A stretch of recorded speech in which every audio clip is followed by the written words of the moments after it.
qu'on reçoit quand même quelqu'un d'extraordinaire, quelqu'un devant qui on pourrait stresser un petit peu. Une légende. Je sais pas moi, une connaissance mais tout juste incroyable. Hein. C'est une figure iconique de la musique en général. J'ai pas envie de dire la musique africaine parce que ce serait rétrécir un petit peu son domaine, son champ d'action. C'est quelqu'un qui défend la noblesse de la musique depuis des années et des années, qui est fort de 10 ans de conservatoire à Cuba même, et qui est le père de pas mal de gros succès en Afrique. On parle d'Aïcha Koné, de Monique Seka, de grosses stars ici en tout cas. Africando. Alpha Blondy aussi, Africando évidemment, et qui a lui-même fait partie d'un groupe extraordinaire, Las Maravillas. Ce matin, on reçoit une sommité. Je suis très très honorée, très émue. Hein. Ça se sent, ouais. Je vais vous parler ce matin. Bonjour Bonkana Maïga. Bonjour. Je sais qu'après cette émission, les gens vont appeler, le téléphone va crépiter, ils vont arriver là, parce que quand même, Bonkana Maïga, à l'époque, on vous attendait 1 an, 2 ans, 3 ans pour espérer que vous puissiez toucher un petit peu les créations des chanteurs. Oui, ça a commencé avec Aïcha Koné, bien sûr. Aïcha Koné, l'orchestre de la RTI. Et ensuite, de partout dans le monde. Alpha Blondy, Pierrette Adams, et j'en passe. D'ailleurs, Pierrette Adams, c'est vous qui l'avez façonné de... vous avez modelé, hein. Modelé. Comme une vraie pâte à modeler. Une hôtesse de l'air qui est devenue une chanteuse. Une chanteuse très connue. Très connue et très aimée. Oui. Et ça fait quelques années qu'on ne vous voit plus hein, sous les spotlights, comme on dit ici, sous les feux de la rampe et tout. Mais là, ce matin, vous êtes porteur d'une très très bonne nouvelle. Hein, avec Richard qui est à côté. Richard, bonjour. Bonjour. Comment ça va? Ça va bien. Alors Richard, après combien d'années d'absence hein? Ça fait 20 ans que je suis pas venu à Abidjan. Oula. Mais avec ce qu'il a à faire, c'est normal, ouais. 20 ans, ça a pris ce projet-là. Ouais. Et donc ce projet, ça s'appelle Africa Mia, la fabuleuse histoire des Maravillas des Mali. Et c'est l'histoire du premier groupe de Bonkana dans les années 60. C'est un groupe de musiciens maliens qui va partir entre 1964 et 1973 à La Havane dans le cadre des échanges entre Cuba et les pays africains socialistes. Et en fait, ces jeunes gens, dont Bonkana Maïga, qui étaient destinés à devenir professeurs de musique, vont monter un groupe à La Havane, qui s'appelle Las Maravillas des Mali, les merveilles du Mali. Et ils vont devenir historiquement le premier groupe et le seul groupe africain afro-cubain qui se soit mesuré au grand de la musique cubaine. Et le disque a traversé l'Atlantique et ils sont devenus numéro 1 dans toute l'Afrique de l'Ouest et francophone avec Rendez-vous chez Fatimata. D'où part l'idée de ce grand projet ? Ce grand projet, c'est parce que moi, je fais un premier voyage au Mali et en Côte d'Ivoire en fin 1999. Et mon retour d'avion est à Bamako, pardon, et je vais dans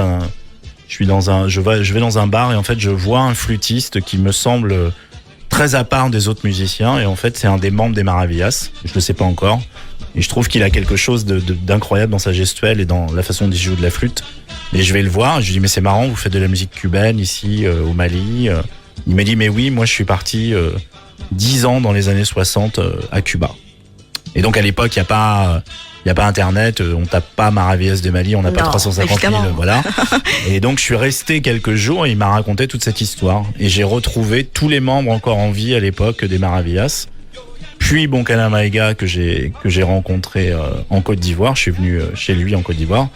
Et j'ai décidé pendant toutes ces années de remonter le groupe Maravillas pour les faire revivre, remettre au goût du jour Rendez-vous chez Fatimata. Ça a pris beaucoup de temps, donc je vais pas spoiler parce que c'est raconté dans le film, mais c'est un projet de 20 ans. Voilà. On dit de 20 ans. Alors j'ai pas fait que ça, je vous rappelle. Parce que c'était direct la prochaine question. Ouais. C'est un petit peu comme les Kardashians, vous les suivez tous les jours comme ça. Hein Non. C'est quoi les conditions de travail Les conditions de travail, c'est que pendant 10 ans, j'ai été tout seul, aidé par des locaux au Mali, en Côte d'Ivoire, à Cuba. Je suis parti sur les traces et j'arrivais pas à le vendre ce projet à la télé française.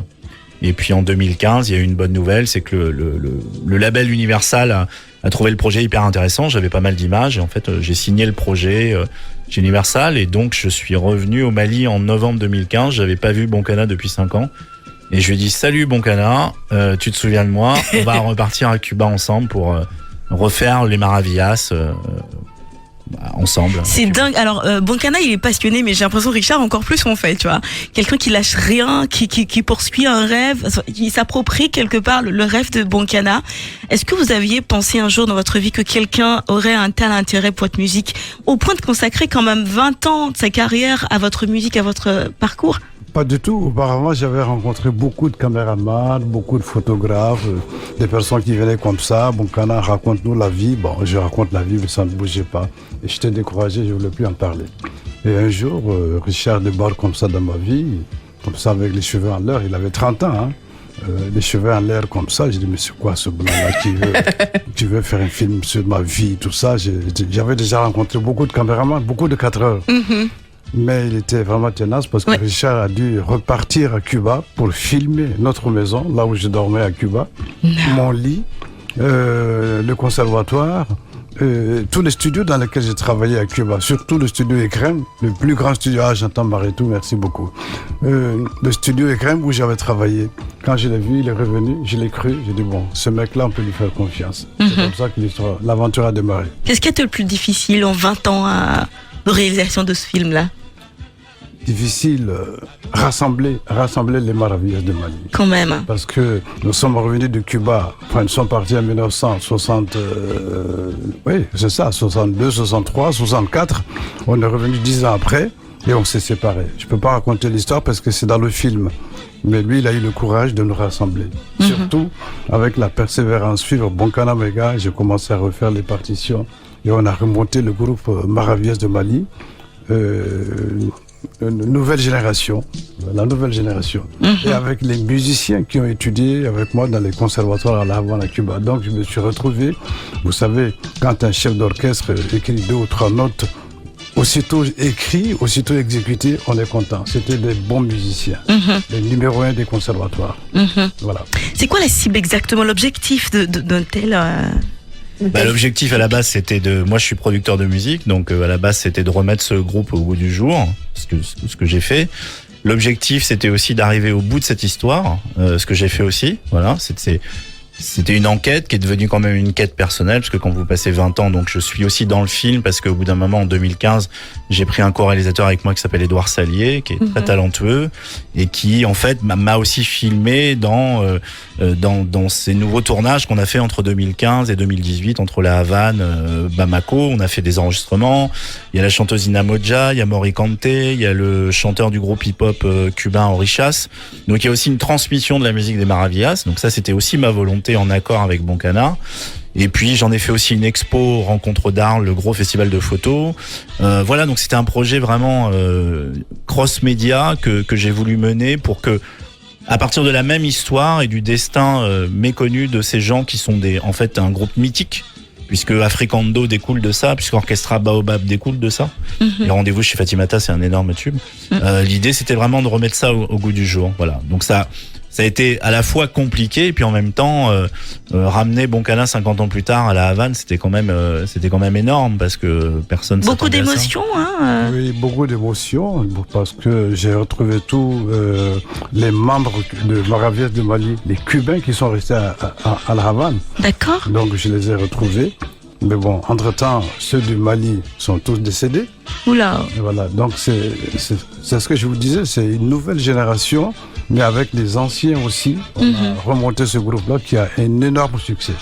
Parce qu'on a fait une centaine de dates déjà, mais on a tout arrêté à cause de tout ce qui se passe, le Covid et tout, mais sinon l'orchestre a un grand succès. Et en parlant de succès, vous avez pas mal de prix là, Festival du film francophone d'Angoulême, prix SACEM du meilleur documentaire, Festival international du film de La Havane. Ça fait plaisir quand même. Ce qui fait plaisir surtout, c'est d'avoir réussi à sortir le film en septembre, entre septembre et octobre, donc il est sorti pendant 2 mois en France. On a eu beaucoup de festivals internationaux. Il est sorti aux États-Unis il y a 1 mois. Et il sort donc vendredi. Il est sous-titré en anglais ou il y a une version en fait, doublée, il est en français. Alors pour les États-Unis, c'est sous-titré en anglais. Et en fait, il est en français, sous-titré en français quand ça parle espagnol, quand même, évidemment.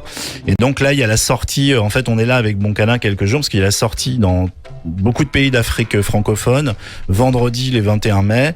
Et le film sort aussi dans les Majestics, les 4 Majestics d'Abidjan ce vendredi. Voilà.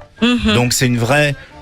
Je pense que c'est important que ce film soit montré aussi à l'Afrique, aux Africains, parce que c'est aussi le témoignage d'une période passée, c'est de la transmission, c'est aussi l'histoire de l'Afrique, c'est l'histoire du Mali, c'est l'histoire des indépendances, c'est l'histoire de Bonkana qui est le témoin vivant de tout ça. La période après guerre froide aussi et tout ça. Bah oui, ça prend place dans ce qu'étaient les rapports entre l'Afrique, Cuba, la Russie à l'époque dans les années 60, quand il y a eu cette volonté de se décoloniser, de s'affranchir des colonisateurs. Donc il y avait une vraie expérience musicale, culturelle, et à l'époque le président du Mali, Modibo Keïta, avait vraiment mis l'accent sur ces échanges culturels. Il n'y avait pas que lui, il y avait aussi celui du Burkina Faso à l'époque. Bien sûr, il y avait Sékou Touré, enfin voilà, il y avait toute une génération de Lumumba, évidemment. Enfin, il y avait toute une génération de leaders africains qui étaient très importants.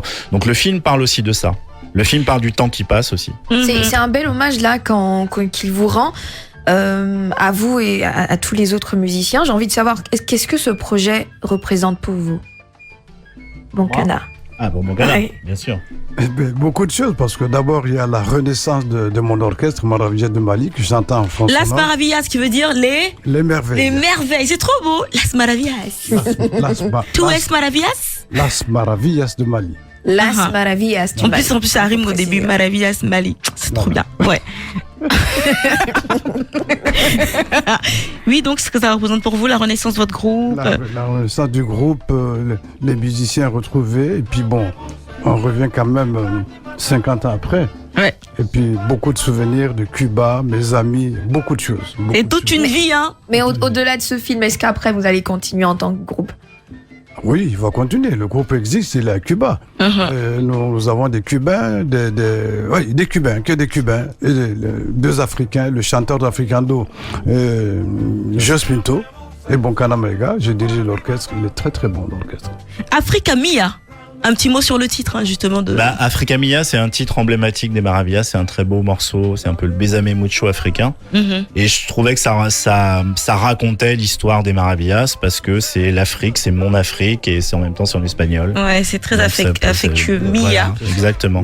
Donc, on recopète les dates depuis le début. Donc, 21 mai, ce vendredi, le film sort dans tous les Majestics à Abidjan et dans toute l'Afrique de l'Ouest et francophone, dans toutes les salles, les bonnes salles. C'est distribué par Pathé BC Afrique et c'est une vraie belle sortie. Et nous, on est fiers, Bonkana et moi, de pouvoir montrer ce film aux Africains. Donc, faut y aller. Amis ivoiriens, allez voir ce film. Pourquoi on devrait y aller, d'après vous, Bonkana, voir ce film? Voir le film parce que c'est toute une histoire. C'est l'histoire de Maravillas de Mali, c'est l'histoire de Bonkana Maïga. Bonkana Maïga de 22 ans, 32 ans. Ensuite, les Ivoiriens ont connu Bonkana Maïga après l'époque de Cuba. Il faudrait le découvrir.